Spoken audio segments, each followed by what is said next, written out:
खुश हो यार। 1 2 ओए गर्दन ऊपर करो, 2 3। ये जो तिगड़ी बैठी है उधर, तुम तो मुस्कुराओगे। क्या बोलने वाले हो? मजा आ गया। मजा। क्यों बाबू? अरे हाँ ना तो बोल। हाँ, ये तो पक्का। बाकी बचा एक, इसका क्या करें? मामा का तो बेचारे का 2 घंटे देता है, 8 घंटे घर पे देता है, तो कैसे बोल सकता है मजा आ गया? स्वाभाविक ना। माना 50% 51% इधर होता है तो भी गुंजाइश। तो चलो कम से कम तोड़ नहीं भा रहे, मजा तो नहीं आएगा लेकिन चलता रहे। तो मजा ये नहीं कह सकता कि मजा आ गया। अब गृहस्थी की पूंछ है, वो भी क्या करें? जा का करिए मनीराम जी का है कोई इलाज?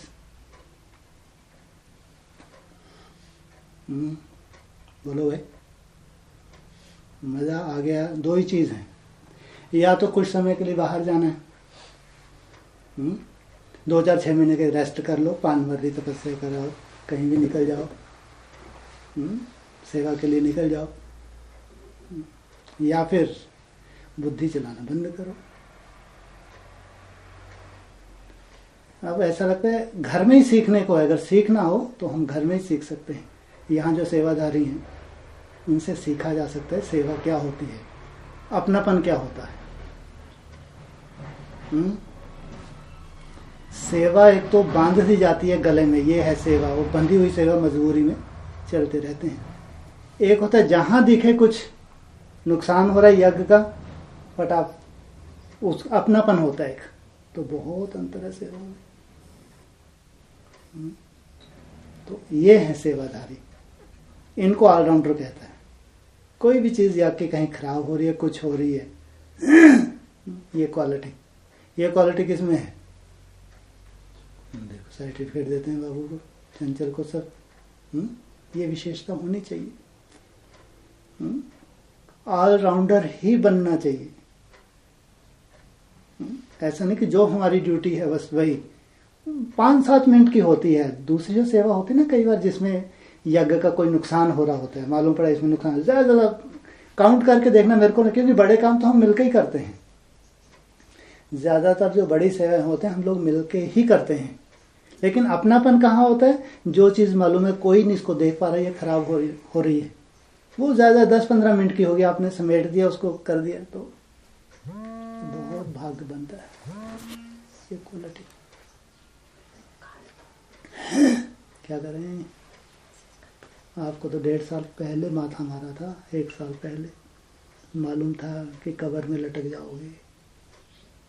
लटकना कब्र में, माथा मारा था, कुछ नहीं मारा था। बको तो क्या बोला था? बोल तो, या मैं ही बोलूं सब कुछ? झूले पे बैठे थे मैं सर, क्या बोला था मैंने? जहाँ किसी को लग रही है, जहाँ भी नुकसान हो रहा है, सब तरफ देखना। समझ में नहीं आया था? तेरे को लग रहा खेत का बहुत बड़ा पहाड़ है तेरे ऊपर? अभी 15 एकड़ तेरे खेत का पहाड़ है, अकेला ढो रहा है मरीज। खाद तो वैसे ही मिलकर ही डालते हैं। तेरा सबसे बड़ा जो वर्डन था वो 15 एकड़ का ही अकेला ढो रहा है। इसको कभी मना नहीं किया मैंने भाई के लिए, पूछ ले। एक खेत के लिए मजदूर का बोला था, ठेके पे देने का बोला था। इसने मेरे को क्या बोला? जरूरत पड़ेगी मैं आपको बता दूंगा। सोचो, हम ये नहीं कह रहे कि तुमने सेवाएं नहीं की। एक होती है सेवा दिल से, अपनापन। एक होती है सेवा वर्डन से। अपने को लगता है कई बार जो मेरे को मिली हुई सेवा बहुत बड़ी है, शायद जो यज्ञ में अंदर, घर के अंदर रहते हैं, इनको तो थोड़ी थोड़ी सेवाएं बटी हुई है, वहां क्या सेवा है? ये बहुत बड़ी अननेसेसरी, हम लोग इतनी बड़ी भूल तेरे को घर पे इसलिए बिठाया ताकि तेरे को मालूम पड़े कि घर में भी कितना सेवा है। ऐसे नहीं खेत की सेवा सबसे बड़ी सेवा है। अगर सेवाधारी हो तो उसको घर में इतनी सेवा है। वो तो बेचारी माताएं देखो, सुबह से लेकर शाम तक इतनी बड़ी खेत सेवा हमसे खेतों पे करते हैं। फिर भी आके दड़ंगे मारते हैं। घर में इतनी सेवा है, और अगर फिर ऐसी गौशाला हो फिर तो बात मत पूछो। सेवा का कभी भी लोड मत लो। योग युक्त होकर सेवा करोगे तो सेवा का फल ज्यादा मिलता है। सेवा तभी फलीभूत होती है अगर उसमें याद की रंगत हो। याद की अगर रंगत नहीं है तो थक जाएंगे, मजबूरी से करेंगे। हम मजबूरी से ज्यादा समय चल पाएंगे? सुधरो, नहीं तो पूरी सेवा छुड़वा देंगे हम। तो भी ये तिगड़ी पूरा यज्ञ संभाल लेगी। क्यों? इनको चार्ट की चिंता है। सबसे बड़ी इनकी विशेषता, इनको चार्ट की चिंता है। तो सेवा से ज्यादा चार्ट की चिंता होना, वाह, मजा आ गया।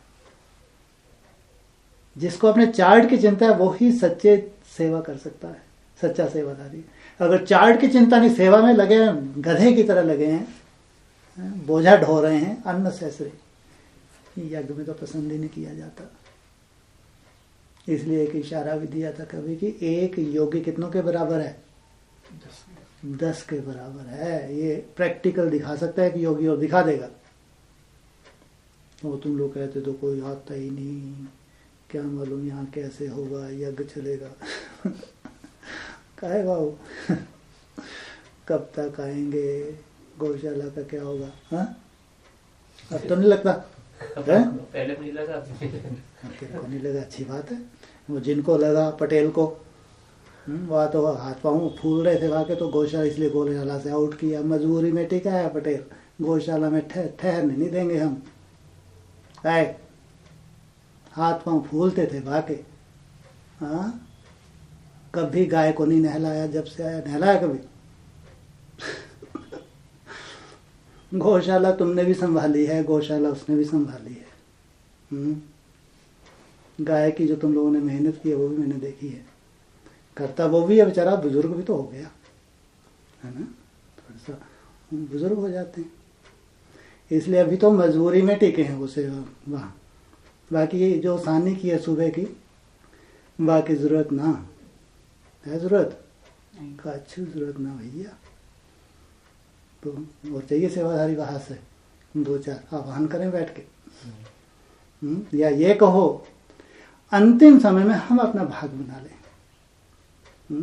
जाता जाता जो समय है हमको पूरी फिटनेस मिल जाए।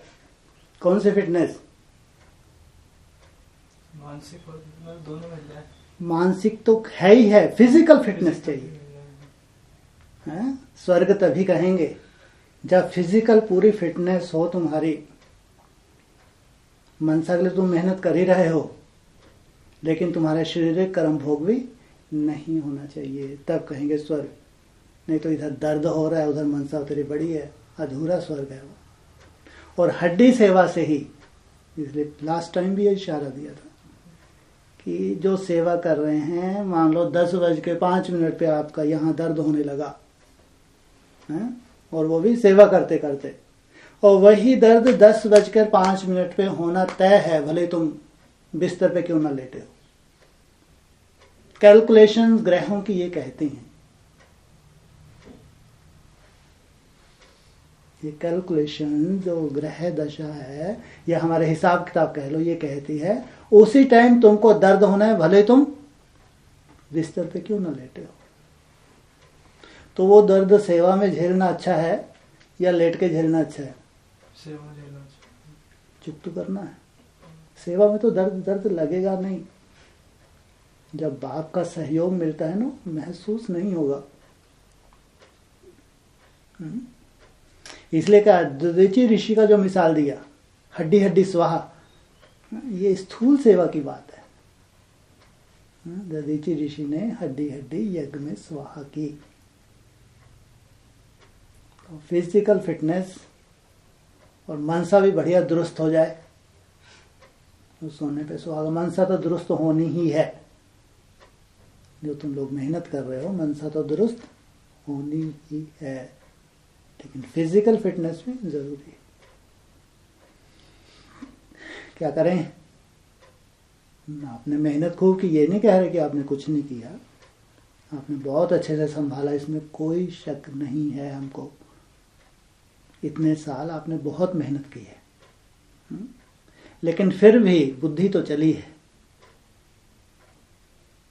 बुद्धि कैसे चलती है बताओ?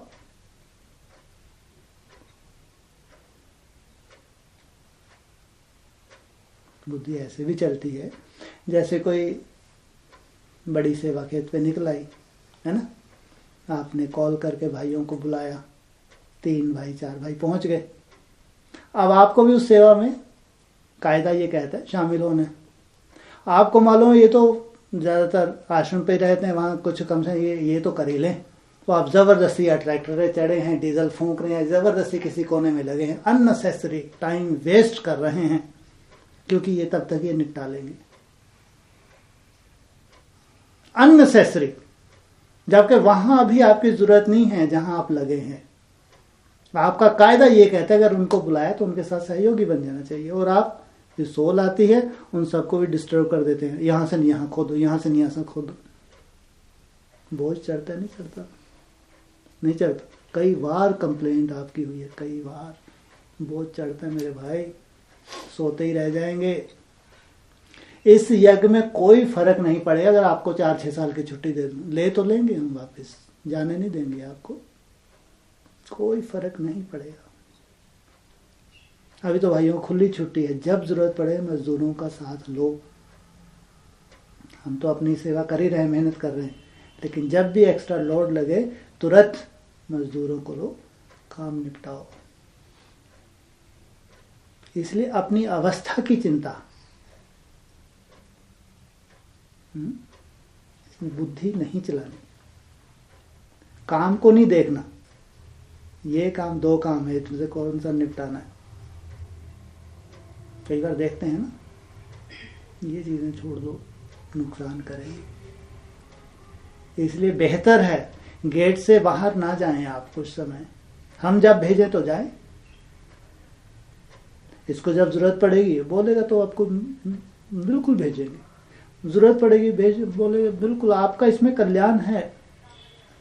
अभी जैसे खाद पे जरूरत थी तो कोई दिक्कत नहीं, अपने मन से मत जाएं आप, आपका भट्टी चाहिए कुछ समय, आपके भले के लिए कह रहा हूं कुछ समय, क्योंकि आपने सेवा ही सेवा की है और सेवा को ही चार्ट में नोट कर लिया। दिक्कत ये हुई, ज्यादातर ऐसा हुआ है। सेवा को ही क्या किया, हाँ, तो सेवा तो यज्ञ की ना, तो बाबा की कुछ जिम्मेवारी है नहीं आपके प्रति? नहीं है। अरे बाबा की भी कुछ जिम्मेवारी है नहीं है, हड्डियां तो दी, जैसे भी दी की तो है, पूरे निखट्टू तो नहीं है, ये थोड़ी बोल रहे है ना, लेकिन चार्ट उतना अच्छा नहीं बना। इसलिए अभी कम से कम आप यहां रह के चार्ट की मेहनत करो। जहां आपको जरूरत होगी, जरूरत होगी रोज बुलाएंगे आपको, चिंता मत करो। जब भी आप लोगों को जरूरत है बुलाओ, है ना। आप ज्यादा समय जब बुलाए जाओ, नहीं तो माथा मारो बाबा की याद में, बढ़िया कुटिया में घूमो, यहाँ छोटी मोटी सेवा देखो, गौशाला को साफ रखो, है ना। ये जो टाइम मिला है आप लोगों को, कब तक का, अभी थोड़ा सा टाइम मिला है ना। अरे कब तक का है, बस ये कब दिए टाइम, मैं आया था बोलने के लिए, वहां कुटिया में बैठे थे, हाँ गुड़ी पड़वा तक का टाइम है ना, जो ही दिया। अभी मैं आया था बाहर अभी 31 का बोलने, गुड़ी पड़वा तक का तो बोला था ना। हाँ, गुड़ी पड़वा तक अटेंशन रखें, ध्यान रखें, चार्ट की मेहनत करें, ठीक है। सेवा तो जो आपकी चल रही है, चल ही रही है, चलती रहेगी। ये बहुत वैल्यूबल समय है। हमने बोला था कुछ दिन पहले स्वर्ग आ रहा है, सब हंसने लगे, बाबूजी भी हंसे कि भाई साहब स्वर्ग कैसा होगा कैसा होगा। बोला ना स्वर्ग आ रहा है ना, मेरे को सुनता ही नहीं है? कैसा होता स्वर्ग, ना महल बना यहाँ पे, नक्शा बन गया, इसलिए स्वर्ग आ गया। हाँ जी बताइए। क्योंकि जो स्वर्ग में जाते हैं वो खाते पीते भी नहीं। लो ये तो भाग जाएंगे ये सबके सब भाग जाएंगे, ये तो बहुत बड़ी मुसीबत आने वाली है। लेकिन उनको अंदर ही इतना मिल जाता है कि उनको किसी चीज की जरूरत ही नहीं पड़ती। बहन जी टीके हैं यज्ञ को चलाना है, बात तो पते की बात है ये। और तुम लोग भी यहाँ अगर इकट्ठे हुए हो केवल बाबा की वजह से, यहाँ कोई रिश्तेदारी निभाने नहीं आए। किस लिए आए हैं? क्योंकि भगवान का यज्ञ है, हमको भगवान के यज्ञ में समर्पित होना है, भगवान की कृपा हमारे ऊपर हो जाए। ये तुम्हारी बुद्धि में था ज्ञान, उससे वैराग्य पैदा हुआ, तुमको संसार फीका लगने, छोड़ो, लात मार दी तुमने संसार को। तुम भी रिश्तेदारी निभा सकते थे, ऐसा नहीं तुम भूखे मर रहे थे, इतनी व्यवस्था तो तुम कर लेते, बाहर होते तो कोई दिक्कत तुमको नहीं थी, तुमने लात मार दी। भगवान आया है तो हम भगवान के साथ ही रहना है। और तुम ये तरस रहे हो, अगर कोई ऐसी अवस्था है स्वयं स्थिति की कि हम जब स्वयं स्थिति में चले जाएं तो बाबा भूख में बोलते हैं, ना भूख लगेगी ना प्यास लगेगी, वहां दिन रात होगा तो कहाँ चले जाएगा सूर्य देवता, कहाँ जाएगा दिन रात नहीं होगा तो। और सूरज तो ऐसे ही उगेगा, ऐसे ही चक्कर लगाएगा पृथ्वी के, नहीं चंद्रमा ऐसे ही चक्कर लगाएगा, लेकिन वहां तो दिन रात होता नहीं। क्या मतलब हुआ बोलो?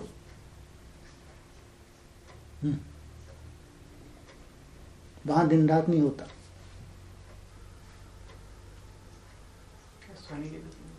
हाँ हल्का सा अगर थोड़ा 8 के लिए तो निद्रा जीती बताया है, जो 8 होंगे वो तो पहले पहले निद्राजीत बन जाते हैं। और तुमको भी खराटे लेके वहां सोने की जरूरत नहीं होगी। जो दुनिया में असंभव है, जो साइंस नहीं मानती, दुनिया की तो बात छोड़ो, वो अगर तुम्हारे लिए सहज हो जाए, जो दुनिया ने किया वही तुमने किया। चलो तुम बहुत बड़े बिजनेसमैन होते तो करोड़ों कमा लेते, दुनिया भी तो कमा रही है, क्या बड़ी बात की तुमने है? चलो खेती तुम 200 500 500-600 एकड़ 1000 एकड़ हो जाती, कोई बड़ी बात है क्या? ऐसे करोड़ों ऐसे होंगे ढेर है, ये कोई बहुत बड़ी बात नहीं। लेकिन तुम कुछ ऐसा करो जो दुनिया में ना हो, तब तो कहेंगे हमको भगवान मिला। और स्वर्ग क्या है? महल से स्वर्ग है क्या? महल से स्वर्ग नहीं है। अभी महल खड़ा हो जाए, एक सीने में दर्द उठ जाए, उसका सुख मिलेगा। 56 प्रकार के भोजन आपके सामने बना के रख दो, कोई ऐसा थोड़ा सा कोई दर्द बीमारी आ जाए, सुख मिलेगा? कोई सुख नहीं। यही स्वर्ग है हमारा। हमारा जो बेहद का स्वर्ग है वो यही है कि हम स्वयं स्थिति के लिए तरस रहे, जो हम माथा मार रहे हैं ना चार्ट का, बस स्वयं स्थिति में चले जाएं, मजा आ जाए। क्या है ये स्वयं स्थिति? क्या है इसका टेस्ट? अभी कुछ सेकंड बिंदी में टिकते हैं तो मजा नहीं आता यार, क्यों नहीं लंबे समय तक हो पाता, खुद को ही लगता। जैसे हम कोई अच्छा अनुभव हो जाता है हमारा भुलाता ही नहीं। जैसे इसको एक बार मंडी में कभी अनुभव हुआ था, अब इसको अपने चार्ट की चिंता, और दूसरा ज्ञानी लोग गांव के होंगे, इससे बातचीत कर रहे थे। लास्ट टाइम इसने अपना अनुभव भी सुनाया था कि अब वो बातचीत कर रहे हैं लेकिन इसको चार्ट की चिंता थी, लेकिन इसको लो इसकी टूट नहीं रही, इसको इतना मजा आ रहा था, बातचीत भी हाँ हूं भी कर रहा था उनके साथ। मेरे को आके इसने अपना अनुभव सुनाया था कि उनसे बातचीत भी कर रहा था लेकिन कनेक्शन नहीं टूटा। सोचो ऐसा अगर हमारा जीवन निरंतर हो जाए, इससे बड़ा कोई स्वर्ग होगा? ऐसी अलौकिकता अगर जीवन में आ जाए, वो तो एक बार किया हुआ अनुभव हम नहीं भूलते, अगर ऐसे अनुभव अक्सर होने लगे, इससे बड़ा कोई स्वर्ग है? ये है हमारा स्वर्ग। हमारी मुक्ति, जीवन मुक्ति दाता कौन? कौन है भाई? बाबा। बाबा कौन सा बाबा? शिव बाबा। वाह, शिव बाबा। साकार और निराकार का मेल। वो कभी खाता है, सोता है, जन्म लेता है, द्युति होती है। बेहद की बात नहीं, हद की बात कर रहे। क्या बोल रहे? जो शिव बाबा है, साकार में निराकार का मेल जो है, वो कभी खाता पीता है? मुरली में आया कभी? भोगता है। जन्म मरण में आता है? 84 जन्म लेता है? लेता होगा? नहीं लेता 84 जन्म। हाँ, उसका जो साकार स्वरूप है, शिव बाबा का जो साकार रूप है, जो मुकर्रर रथधारी है, वो भी शिव बाबा का टाइटल पहले पहले जो लेता है, जो शिव और शंकर को एक कर दिया, उसकी बात नहीं। हाँ, वो समान बन गया, ये बात अलग, इसलिए शिव और शंकर को एक कर दिया। लेकिन यहां हम बात कर रहे हैं उस ज्योतिर्लिंगम की, जो कितने समय के लिए आता है? 100 वर्ष के लिए आता है, और अपना पूरा कार्य करके जाता है या छोड़ जाता है। क्या है उसका कार्य? सुना, बहुत बार सुना ये डायलॉग। आप समान बनाने आया है वो। अगर अभोक्ता है, अगर तुम अभोक्ता नहीं बने, माना तुमको संकरण नहीं लगा। वो अगर असोचता है, तुम्हारी सोच अगर बंद नहीं हुई, तो इसका संकरण नहीं लगा। वो बोलता है मैं आपसमान बनाने आया हूं, और पहले पहले आपसमान बनाया राम बाप को। सबसे पहले सैंपल जो तैयार किया वो है राम बाप। इसलिए मुरली में बोला राम बाप को कहा जाता है, पहला पहला सैंपल। लेकिन सैंपल बना तो हमारे कोई काम का नहीं, डमरू जाके चले गए। उस सैंपल ने अपनी हकीकत किसी को बताई ही नहीं। बताई किसी मुरली में सुना? कब उसने हप कर लिया, कब उसने उसका सब शक्तियों को अपने में समा लिया, समान बन गए, कहीं किसी मुरली में ऐसा प्रूफ मिलते ही नहीं। लेकिन बाप कहता है बाप गुप्त रहा, लेकिन बच्चे गुप्त रहेंगे। इसलिए हम क्या हैं? क्या हैं हम? इंस्ट्रूमेंट। क्या है? जैसा चाहें बजाएं। हाँ भैया, अपन तो बोलते हैं उनको, भैया इंस्ट्रूमेंट तो हैं, तकलीफ नहीं होनी चाहिए। है? हमारा बाजा है, उसको कोई तकलीफ होनी चाहिए। अब बोले यार आप थोड़ा सा अपना इंस्ट्रूमेंट मेरे को दे दो, इंस्ट्रूमेंट में पेट में दर्द होने लगा, आंख में दर्द होने लगा। हाँ, वो तो अभोक्ता है, उनको तो कोई फर्क ना पड़े है, और इंस्ट्रूमेंट आपने दे दिया। ऐसा सौदा कोई करेगा? ऐसे अंध भक्त नहीं है हम। भक्तों ने तो बलिदान किए, बड़े बड़े बलिदान किए नहीं किए। भगवान को समझो, खुद खूब कष्ट भोगते रहे बेचारो, तेरा दीदार हो जाए, ये हो जाए, वो हो जाए, किया है। लेकिन हम लोग बुद्धू हैं क्या? हैं बुद्धू? बुद्धू हैं? अरे हंस रहा है, हंसने की क्या बात है? अपन तो बुद्धू नहीं है। अपन ने पहले ही बोल दिया था इंस्ट्रूमेंट हैं, आप बजाओ। तकलीफ हम कभी हट नहीं करेंगे, ना हम हट करेंगे, ना अपने परिवार को सिखाएंगे। क्योंकि मुरली में बोला तुम हो सहज राजयोगी या हठ योगी हो। सहज राजयोगी। हाँ, आपको जैसा बजाना है बाजे को बजाओ, लेकिन इस बाजे का कुछ होना चाहिए? कुछ नहीं। ना भाई, ये बाजा संगम में बहुत मुश्किल से मिला।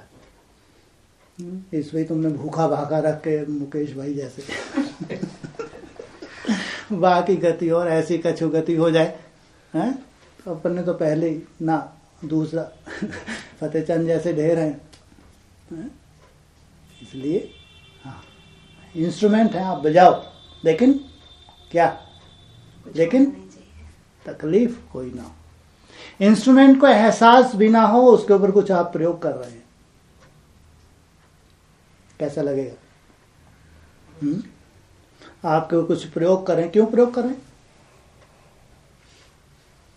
क्यों प्रयोग करें?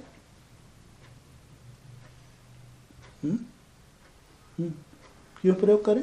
सैंपल बनना। हाँ, अगर दुनिया को कुछ उनको अजूबा गरूबा दिखाना है, जैसे वो मुरली में आते ना, वो एक वो बाबा था अहमदाबाद का, है ना खाता है ना पीता है, तो उससे एक भगवान की सत्ता दिखती है। दुनिया को नास्तिक से आस्तिक बनाने के लिए एक छोटा सा भगवान ने उसको ऐसा बना दिया। साइंटिस्ट भी हैरान थे, दुनिया भी हैरान थी, सालों से ये ना खाता है ना पीता है, जीवित कैसे है।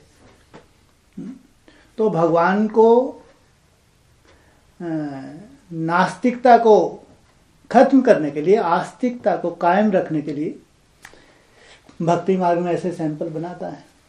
और सबसे बड़े आस्तिक कौन? सबसे बड़े आस्तिक कौन?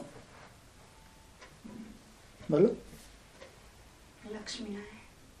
हम बच्चे, जिन्होंने बाप को पहचाना, हम बच्चे हैं सबसे बड़े से बड़े आस्तिक। पूरी दुनिया है नास्तिक। मुरली का पॉइंट है, पूरी दुनिया है नास्तिक और तुम बच्चे हो आस्तिक, तुमने भगवान को पहचाना है। इसलिए भगवान को अगर पैगाम देना है संसार को कि भगवान मौजूद है, तो बाप भले गुप्त रहा, लेकिन बाप बच्चों के द्वारा प्रत्यक्ष होता है। इसलिए उनको अगर कुछ इंस्ट्रूमेंट चाहिए तो कुछ इंस्ट्रूमेंट चुन लेते हैं। इसलिए मैं तो शुरू से ही बहुत कमजोर है, अपन तो कोई भरोसा नहीं करते। इसलिए पहले ही बोल दिया था भाई इंस्ट्रूमेंट तो दे देंगे हम, लेकिन कछु खिटपिट ना। नहीं, हमें नहीं जाना। संगम युग बहुत सुंदर है या क्या मिलेगा बार बार संगम युग? अरे संगम युग कहाँ मिल रहा है भाई, इतना सुहावना युग। इसलिए भगवान का है अपना कर्तव्य। वो अगर कर्तव्य करता है तो कहते हैं आप समान बनाता है? आप समान, असोचता, अभोक्ता, निरअहंकारी, मान शान से दूर। गीता का जो प्रैक्टिकल स्वरूप है, निंदा स्तुति मान अपान जय पराजय में समान, ऐसी दुनिया बनाने के लिए भगवान आया है।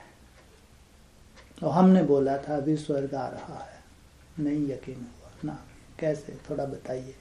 आपको साक्षात्कार हुआ क्या? जैसे ब्रह्मा बाबा को तो चारों तरफ विनाश हो रहा है, आंसू बह रहे हैं ब्रह्मा बाबा के। जब मैं ऐसा थोड़ा बताता कितना मजा आता, नहीं? सबको ऐसी उम्मीद होती है जैसे भाई साहब अंदर हैं, कितने गहन तपस्या में होंगे और क्या क्या क्या अनुभव कर रहे होंगे, बाप रे बाप, बताते भी नहीं। वो बाहर आके थोड़ा बताते, और किरणें जैसे काना नहीं क्या बोलता था, धुआं खाई धुआं खाई। अगर भाई साहब बताते ऐसा धुआं उठता रहा, बस मैं तो धुआं में बहा बेहोश होता रहा, ये बहुत अच्छा लगे भक्ति मार्ग जैसा। तो यहाँ कुछ भी ऐसा भक्ति मार्ग जैसा है ही नहीं। ये है ज्ञान मार्ग। ज्ञान मार्ग में कुछ भी वैसे लपटेबाजी नहीं है, फालतू लफड़े नहीं है। और हम इन चीजों को कभी, जो ज्ञानी तो आत्मा वो कभी पसंद करे भी नहीं करेगी। आज अगर आपको साक्षात्कार कुछ हो गया तो वो भक्ति मार्ग है। प्रैक्टिकल माना शरीर सहित, प्रैक्टिकल होता है शरीर सहित। अगर आत्मा बने हैं तो सबसे पहले आत्मा का सहयोगी तुम्हारा शरीर है। अगर आत्मा में ताकत आ रही है तो कैसे आ रही है? किसके माध्यम से? किस माध्यम से? शरीर के माध्यम से। कि शरीर से तुम तपस्या कर रहे हो। इसलिए आत्मा जब तुम्हारी पावन बनेगी तो सबसे पहले तुम्हारा शरीर का परिवर्तन होगा। ये है हमारा स्वर्ग। हमारा शरीर रिजिवनेट होगा, ये है हमारा स्वर्ग। वो ब्रह्मा कुमारी वाला स्वर्ग नहीं है हमारा स्वर्ग, जो गाने ही गाते रहे आज तक कुछ नहीं है पल्ले। इसलिए भगवान जो प्रैक्टिकल स्वर्ग बनाने आए हैं वो तो कुछ ऐसे सैंपल हैं जिन्हों को आप समान बनाएगा। तो ऐसा स्वर्ग अच्छा नहीं लगता, नहीं चाहिए ऐसा, ब्रह्मा भोजन वाला ही चाहिए। तो बाबा तो बोल रहे थे कि 500 करोड़ जो नेगेटिव वाइब्रेशन फैलाने वाला है, जब तक वो लोग है तब तक शरीर के साथ ये हैं वो थर्ड क्लास आत्माएं जो मृत्यु को प्राप्त होने वाली हैं। ये पॉइंट किनके लिए बोला? जो 60,000 भस्म होने वाले उनके बुद्धि में ये पॉइंट घुसा दिया ताकि इनको मालूम ही ना पड़े कहां स्वर्ग आ गया। ये पॉइंट एक बार नहीं सैकड़ों बार बाबा ने बोला कि जब तक 500-700 करोड़ आत्माओं की दुनिया है तब तक शरीर में खिटपिट रहेगी। लेकिन कहीं 2-4 कैसेट में यह भी बोला होगा कि जब तुम्हारी आत्मा पावन बनती है तो सबसे पहले तुम्हारे शरीर के 5 तत्व परिवर्तन होंगे। तो यह भी बोला हुआ है, लेकिन उसको कौन सुने? जो अंधे बैठे हैं इतने तो उनको लिए तो इस धरा पे ऐसे स्वर्ग आ नहीं सकता जब तक संपूर्ण विनाश ना हो। और भगवान कहता है घोर नरक में स्वर्ग की सौगात दूंगा। और मजा तब है मेरे भाई जब ये पूरी दुनिया हो, ब्राह्मणों की भी दुनिया हो, और चारों तरफ हाय हाय मची हो, ये दर्द ये दर्द, ये आफत ये आफत, चारों तरफ। ब्राह्मणों की दुनिया में अज्ञानियों की बात छोड़ो, तब तुम सैंपल बन जाओ, साइंस को चैलेंज करो, लगाओ इंस्ट्रूमेंट, देखो हमारे में कितनी व्याधि है। अगर ये शरीर व्याधि रहित है तो हमारे बाबा तो यही बोलते हैं इसको कंचन काया। कंचन क्या क्या वो कांच की बन जाएगी क्या? जब कंचन काया हो गया पारदर्शी, ऐसे कहते हो गला ऐसा था उसका महारानी का, हा हा हा, पूरा दिखता था, पानी पीती तो झलकता था। फालतू बात है। हमने शायद यही कल्पना करी जब कंचन काया बन जाएगी तो आर पार दिखने लगेगा। कंचन काया ना कोई भी व्याधि, कोई भी ऐसा इंस्ट्रूमेंट से अगर तुमको चेक किया जाए तो थ्रू आउट बाल बराबर भी कुछ ऐसी व्याधि ना मिले। तुम्हारा सैंपल ले जाएं ब्लड का, हैरान रह जाएं जब आपने उसमें डालें, अरे बाप रे बाप, इतना शुद्ध ब्लड इस दुनिया में हो ही नहीं सकता। साइंटिस्ट ने माया इस दुनिया में इतना शुद्ध ब्लड किसी का हो ही नहीं, क्योंकि जो वायु है आज वायु ही शुद्ध नहीं है। जो आप श्वास ले रहे हैं वायु ही शुद्ध नहीं है, इतना प्रदूषण हो चुका है। तो बीमारियों से कोई अछूता कैसे रह सकता है? और आने वाला समय तो अति का है।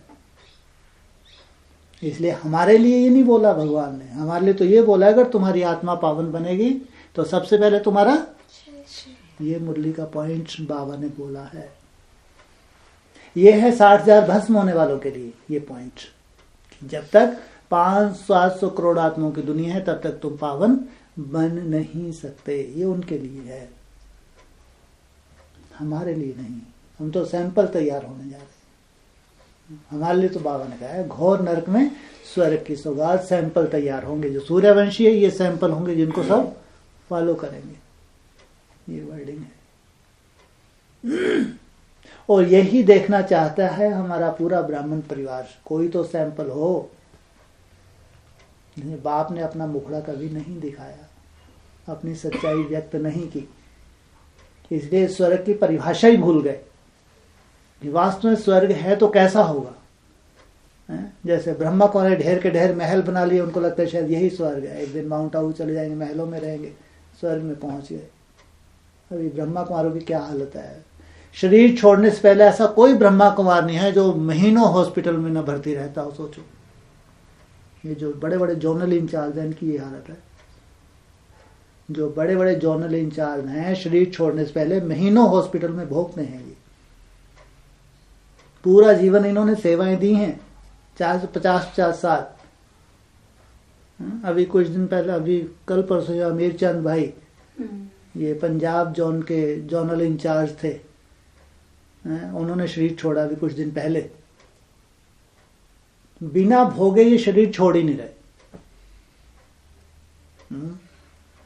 कि इनको परिभाषा ही नहीं मालूम कि वास्तव में स्वर्ग होगा तो कैसा होगा, वो आत्माएं कैसी होंगी जो स्वर्ग में जाए। हाँ, बाबा ने इतना इशारा तो दे दिया कि 4.5 लाख में सह शरीर से स्वर्ग में जाएंगी, लेकिन 4.5 लाख से नहीं, ये पक्का है जाएंगी, लेकिन उनमें भी कोई सैंपल तो पहले ही तैयार होंगे। 37 के बाद तैयार होंगे। 37 के बाद पहले तैयार होंगे। नंबरवार ये बात अलग। ये बात अलग कि आपने बहुत यज्ञ के लिए मेहनत की है तो आपको फर्स्ट क्लास पांडवों का किला मिल जाए, ऐसा पांडवों का किला बन जाए। आसुरी संप्रदाय तो क्या, आसुरी संकल्प भी प्रवेश ना हो पाए। आपकी सेफ्टी कर रही है, बाप की ड्यूटी है। लेकिन उसी स्टेज को प्राप्त करने के लिए टाइम लगता है। बाकी ये नहीं कि वो 37 में वो स्टेज प्राप्त हो गया, ऐसा नहीं है। 37 से पहले कम से कम कितनी आत्माओं की स्टेज बननी चाहिए वो? मनसा पूरी शुद्ध कितनी आत्माओं की हो जाएगी? 16,000। वाह क्या बात है। 16,000 जो है शुद्ध वायुमंडल में होंगी। 16,000 आत्माएं शुद्ध और पूरा स्वर्ग का अनुभव कर रही होगी। वहां कोई दुख शांति नहीं है। सात्विक रहन सहन, सात्विक खान पान, सब कुछ सात्विक है। लेकिन शरीर सहित तो 8 का ही इशारा दिया है बाबा। बाकी हमारे पास तो 40 वर्ष और है भैया, उसके बाद क्यों चिंता कर रहे? पुरुषोत्तम संगम युग कब तक चलेगा? 76 तक। वो उस शुद्ध वायुमंडल में ही परिवर्तन होना। अभी तो 8 जो सैंपल तैयार होते हैं उनका इशारा दिया है। पूरे सिविलाई बनते हैं वो 36-37 तक। इसलिए ये कोई जम दे वाला काम नहीं है। भक्ति मार्ग जैसा नहीं है जबरदस्ती उड़ाते रहे, ऐसा होने वाला बस 28 में हो ही गया, 22 में तो फालतू बातें हैं। हो वैसा ही रहा है। अब जिसके लिए हो रहा है वो जाने, हमारे किस काम का।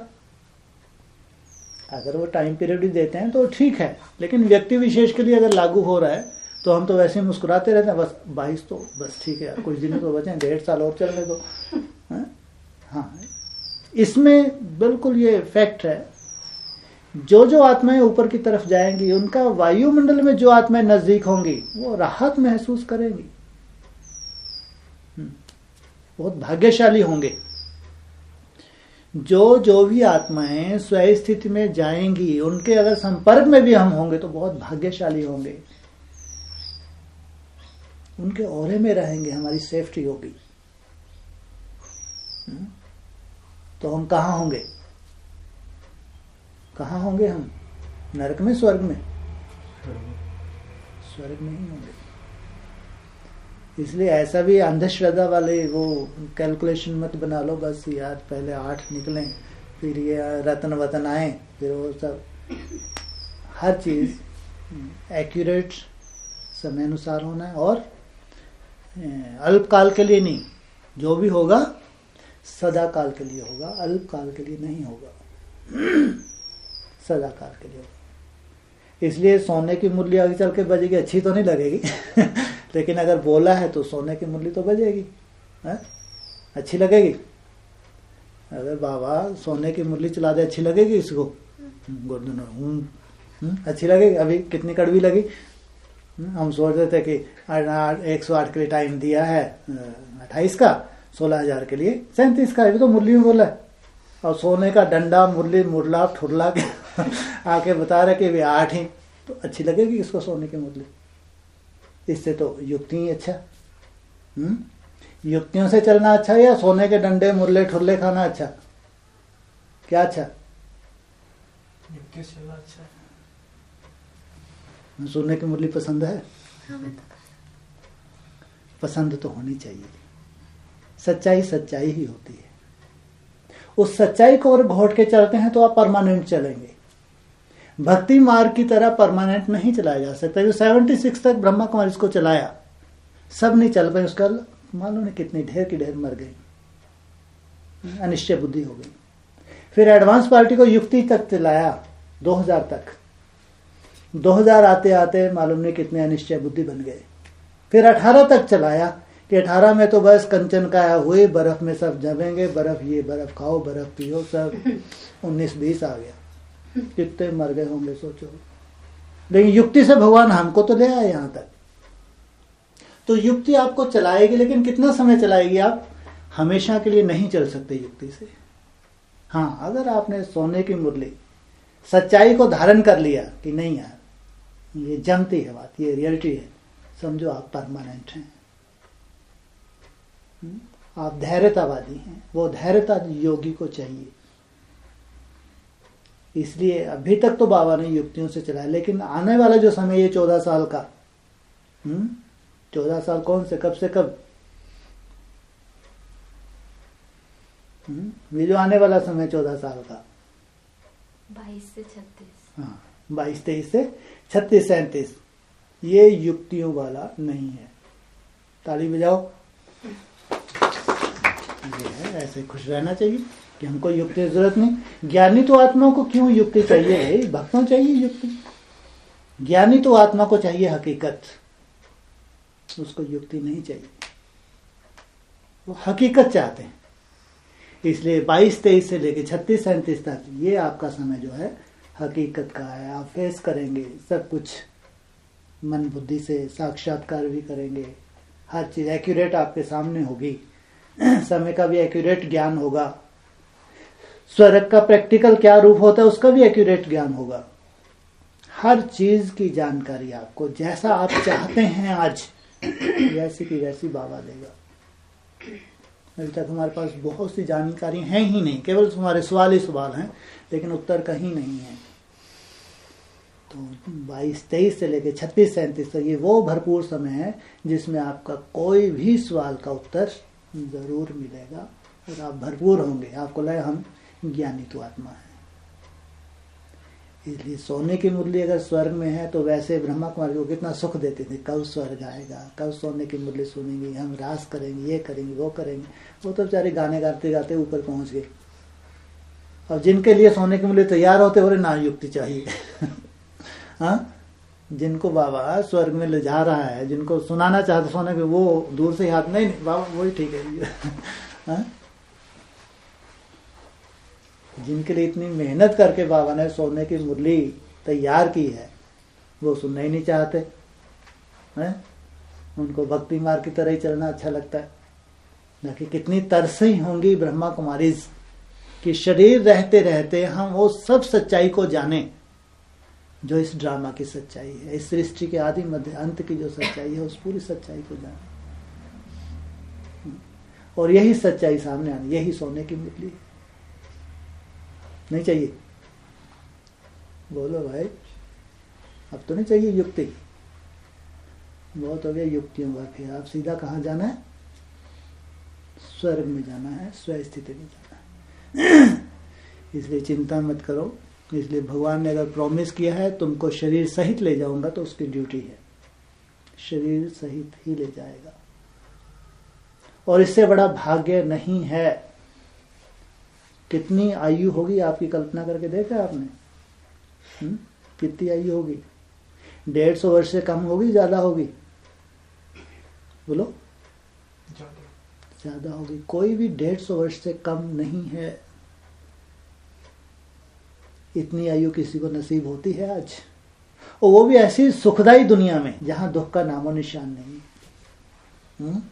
150 वर्ष तो वो जो तुमको मिलेंगे जब तुम स्वस्थ जाओ, उससे पहले का प्लस में आ जाएंगे। वो 150 वर्ष के ऊपर ही सबकी आयु है जो संगम युग स्वर्ग में जाते हैं।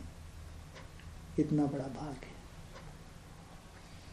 इसलिए आपकी तपस्या का ही फल है, पिछले अनेक जन्मों की हमारी तपस्या है, जो इतनी बड़ी प्रारब्ध हम भोगने जा रहे हैं।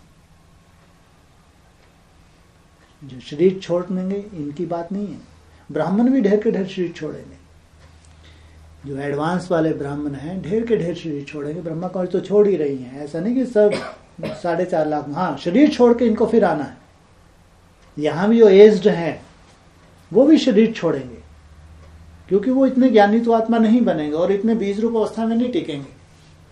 इसलिए यहाँ भी जो हैं, जो एनएस में भी जो होंगे ज्यादा एज्ड हैं, ये भी शरीर छोड़ेंगे ज्यादातर, क्योंकि फिर बच्चे रूप में फिर जन्म लेके एनएस में आएंगे। तो कम से कम तुम्हारी अभी इतनी एज नहीं है कि तुम बूढ़े हो गए, क्या मालूम 15-20 साल टिकेंगे नहीं टिकेंगे। तुमको सदा आशावादी रहना चाहिए कि हम इतनी बड़ी प्रारब्ध पाने जा रहे हैं जिसकी आज कोई कल्पना नहीं कर सकता।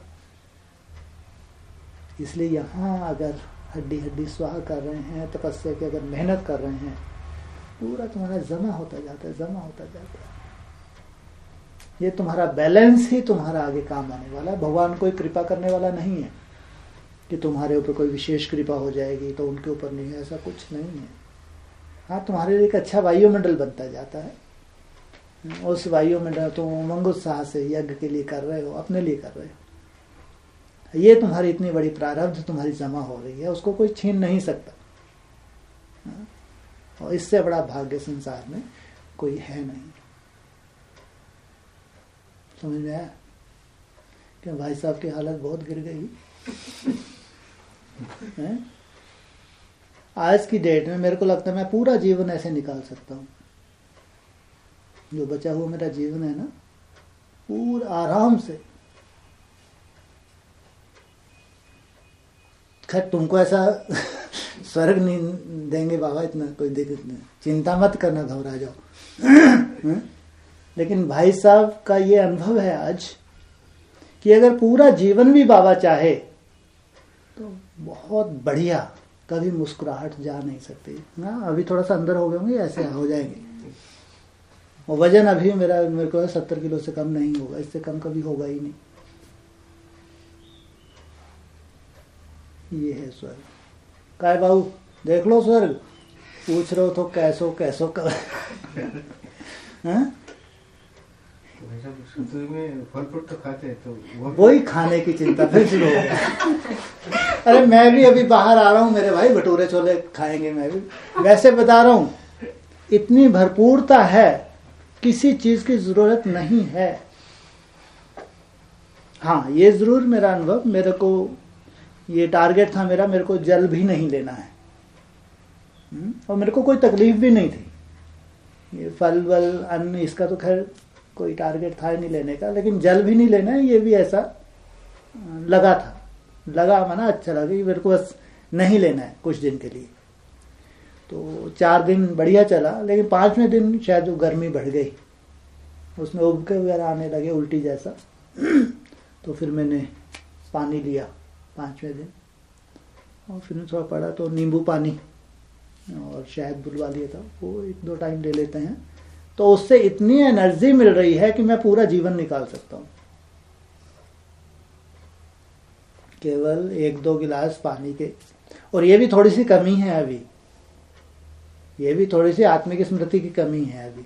जब मैं पूरा आत्मा बन जाऊंगा क्या करूंगा मैं, मालूम है? उड़ने लगोगे। क्या करूंगा मैं मालूम है? जैसे चलो मेरे को कमरे में कैद कर दिया उन्होंने, साइंटिस्ट लोगों ने, मेरे को लगी प्यास, अपन मनीराम में जाके घुसे, पानी पिया, चले गए। मनीराम सोचे अभी तो पानी पिया था, अचानक प्यास कैसे लगी? फिर अपन प्रवेश हो गए। फिर थोड़ा सा भूख लगी, चंचल में प्रवेश किया जाके, विजेंद्र में किसी में भी खाया थोड़ा, फिर अपन वैसे के वैसे तरोताजा।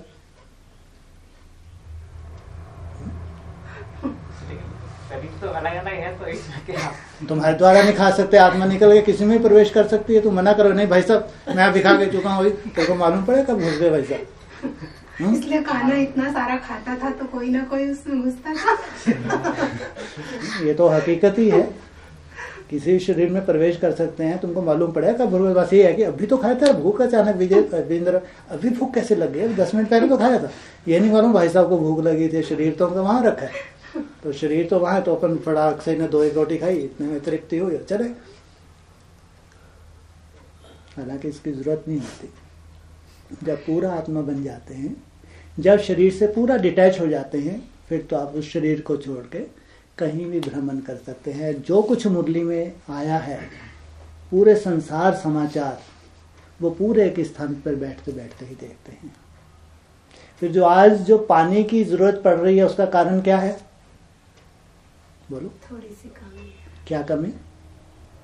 24 घंटे क्या आत्मा की स्थिति 24 घंटे में थोड़ी बहुत कम कमी? यही है, जैसे आप कोर्स कराते हैं ना, आत्मा होती है, उसके मन बुद्धि संस्कार, इनका पुंज है आत्मा। मन किसका कारक है? उसमें क्या दिखाया हुआ है? लहरें, पानी की लहरें दिखाई। जब पूरी तरह आप अमन हो जाएंगे तो पानी की जरूरत नहीं रहेगी। तो ये हमारा लक्ष्य है। हमारा लक्ष्य बाप समान 100% मन को कंट्रोल करना है या 16 कला ही काफी? कि देवताओं को तो हल्का सा, जैसे अभी बेचारे ने बोला, चिंता हो गई, फल फ्रूट चाहिए देवताओं को, पानी भी शुद्ध चाहिए, हर चीज शुद्ध चाहिए, ऐसा तो मुरली में ही बोला है ना। सत्युग में ऐसा नहीं कि वहां पे कोई ऐसे मौनी बाबा बन के बैठ जाएंगे, सात्विक हर चीज मिलेगी।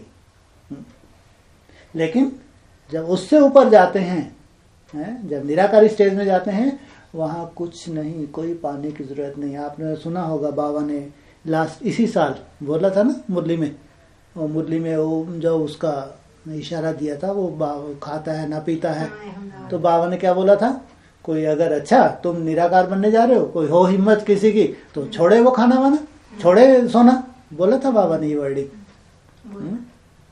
तो अगर बाबा ये वर्डिंग बोलते हैं मुरली में, तो छोड़ दो आज से ही खाना, छोड़ दो आज से ही सोना, तो इसका मतलब कोई आत्मा है बाबा के सामने जिसको बाबा चैलेंज कर रहा है, भैया अपना प्रयोग करके देखो। लेकिन पानी का संबंध मन से है। मन पे 100% अगर जीत लिया तो पानी की जरूरत नहीं होगी। ऐसा नहीं कि हमेशा उब के आएंगे, तो नेक्स्ट जब हमारा प्रयोग होगा तो पानी की जरूरत होनी चाहिए।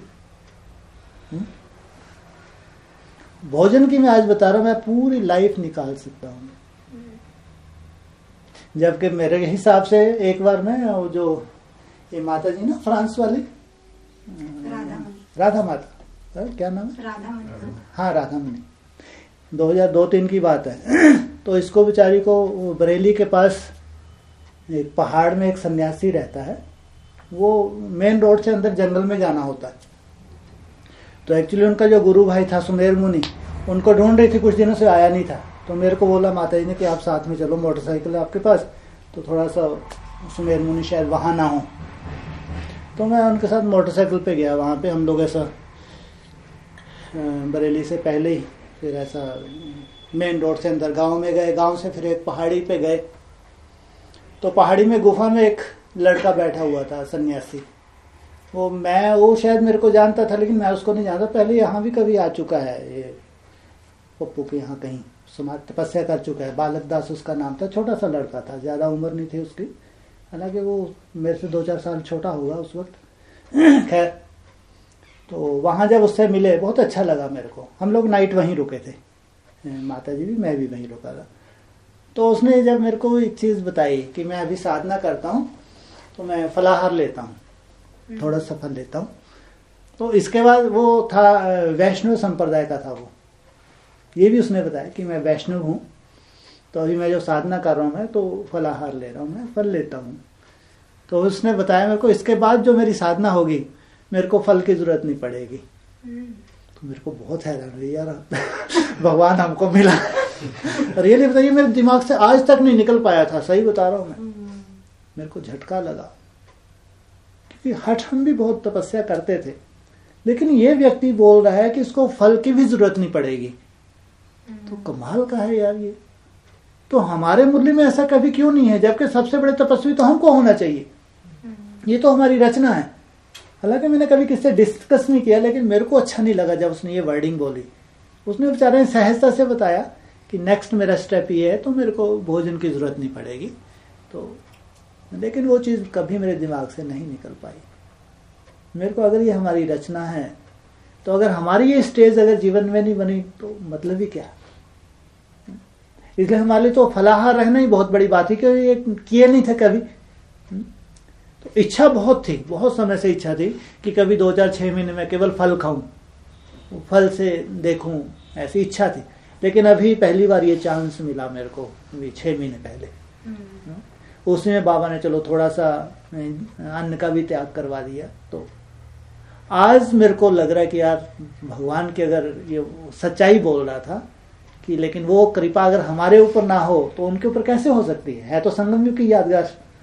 अगर वो लोगों के इतने बड़े बड़े टारगेट हैं, तो संगम युग पे अगर हमने किया है तब तो वो आज कर रहे हैं, नहीं तो कहां से करेंगे वो।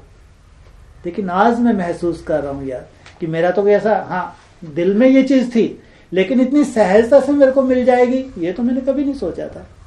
मैं कल परसों बहन जी से आप लोग से डिस्कस भी कर रहा था कि मैं ये नहीं कह रहा कि मैं पूरा बीज रूप अवस्था में ही टिका हूं मैं अभी, ठीक है, अच्छा लग रहा है, अंदर मेहनत अच्छी है, बाकी गौशाला का भी ध्यान आता है, मकान बनने का भी बीच बीच में सेवा का भी आता है, लेकिन उसके बावजूद जो आज मेरे को मिल रहा है ये तो इतनी बड़ी गिफ्ट है, मैं बता नहीं सकता। और इसके बाद जो मेरा प्रयास है बीज रूप अवस्था में, तो मालूम नहीं भगवान कहां से कहां ले जाने वाला है। मानो मैं इतना खुश हूं कि आज जो भगवान दे रहा है तो आने वाले समय जो मिलने वाला है उसकी मैं कल्पना भी नहीं कर सकता, क्योंकि अभी मैं संतुष्ट नहीं हूं। ठीक है, प्रैक्टिस कर रहा हूं, अच्छी है प्रैक्टिस, बहुत अच्छा चार्ट है, लेकिन जिस स्टेज तक मेरे को पहुंचना है वो अभी नहीं है, वो आना है। उसमें मेरे लिए बहुत बड़ी बात नहीं है, वो आना है।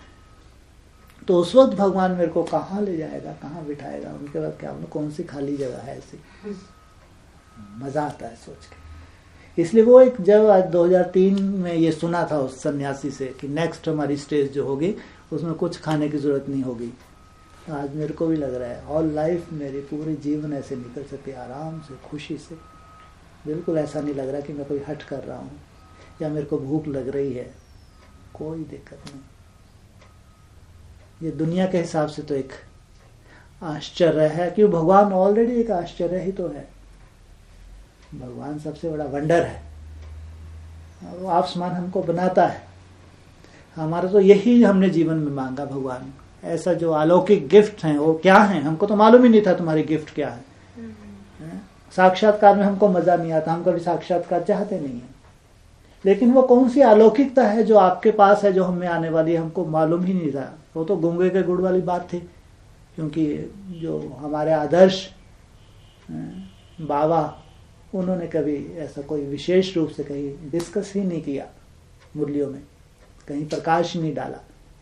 बाकी बाबा के पास तो क्या उन्होंने कितने सालों पहले की अनुभूतियां होंगी, क्योंकि डिस्कस नहीं हुआ, इसलिए हमारे लिए तो जैसे कुछ। लेकिन आज जो भगवान ने दिया है उसका थैंक्स निकलता है कि मैं भाग्यशाली हूँ कि आपने एक इंस्ट्रूमेंट मुझे चुना। अगर आपको इसको ऐसे अच्छे से बजाना है, इसकी धुन बाहर जाएगी नहीं जाएगी तो अगर इतना सुंदर आप में इससे ऐसी धुन निकालनी है, कुछ वो तरंगे बाहर अगर सेवा करेंगे, तो मैं कितना भाग्यशाली हूँ कि आपने मेरे को चुना। तो मज़ा आता है, कुछ नया थी 18 में कुछ नया होगा, तो एक्सटेंशन हुई 19 में कुछ नया होगा, एक्सटेंशन हुई 20 में कुछ नया होगा, तो कुछ हुआ ही नहीं। हुआ तो है, हुआ अब हुआ, पहले थोड़ी हुआ।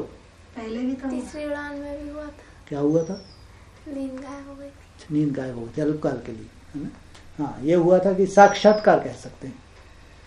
भगवान ने बहुत उड़ाया था 2-3 महीने, वो भविष्य का हमारा टारगेट, बहुत सुंदर। मैं यही अभी चर्चा किससे आपसे की 2-3 दिन पहले, इतना सुंदर है हमारा भविष्य। अजीब होता था मेरे साथ कि मैं, जैसे मेरे को ये लगता था कि मेरा संकल्प नहीं चलना, इतने घंटे तो नहीं चलता था, मैं झाड़ू पोछा सब करता था।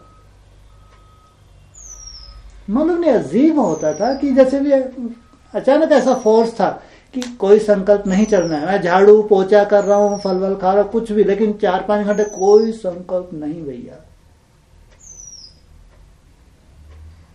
भगवान ने खूब मजा भी दिया।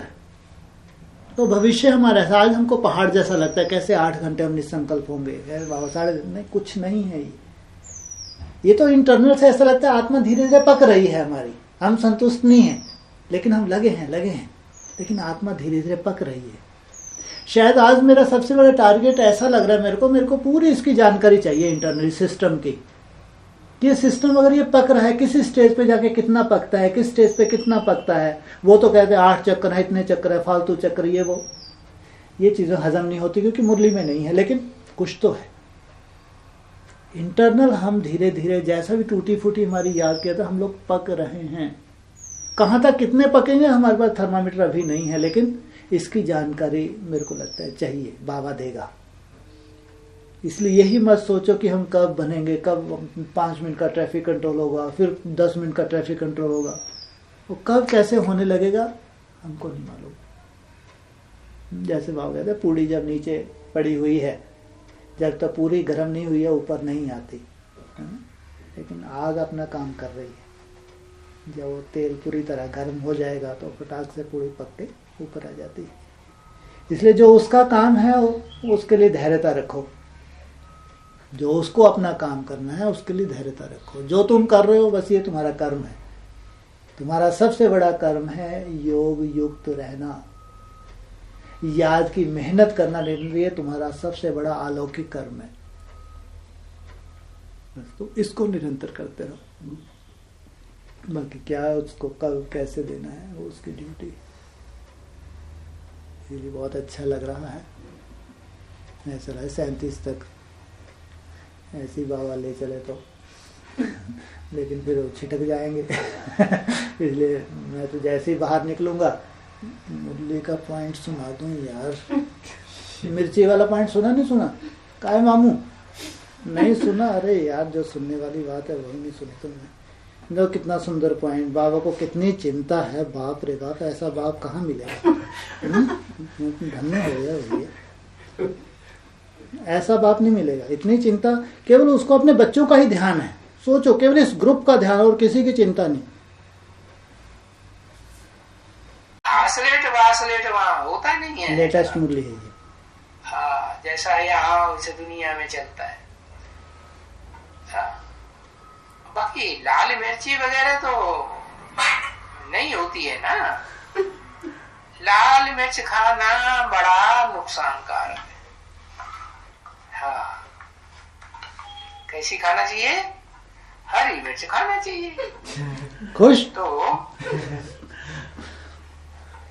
हाँ, मारवाड़ी जो लोग होते हैं ना, देखो बाबा को कितनी चिंता है। उनको मालूम है कि मेरे बच्चे सालों से मिर्च का सेवन नहीं कर रहे, जबकि आज अपने को ऐसा जरूरत भी महसूस नहीं होती है ना, और इतना बढ़िया लगता है अपने को, कोई दिक्कत ही नहीं है। लेकिन बाबा को फिर भी लगता है, क्योंकि अब तो गुलदस्ता है, सब तरह के फूल हैं, वो किसी को बेचारे को थोड़ी सी अगर मिल जाए मिर्ची तो और आनंद से रहेगा तो बाबा को तो पूरे गुलदस्ते को ही देखना है। तो बाबा को लग रहा होगा जिसको सजा दी थी अब वो तो ठीक ठाक हो गया, अब जीव को कंट्रोल कर लिया। एक पे पीछे पूरे परिवार को सजा मिली होगी ना, नहीं मिली? तो ऐसा हो कायदा ही है, तेरा परिवार तो इनको भी जेल में भेजो। तो एक को सजा दी तो जैसा लगता है पूरे परिवार को ही सजा मिल गई। और उनको लगा एक अगर मुक्त हो गया, अब क्या यार ठीक है चलने दो। तो अभी बाबा ने मिर्ची की भी परमिशन दे दी। खुश? अभी एकदम से मत डाल दइयो, मेरे को बाहर आने दो। नए वर्ष में धीरे धीरे देखेंगे।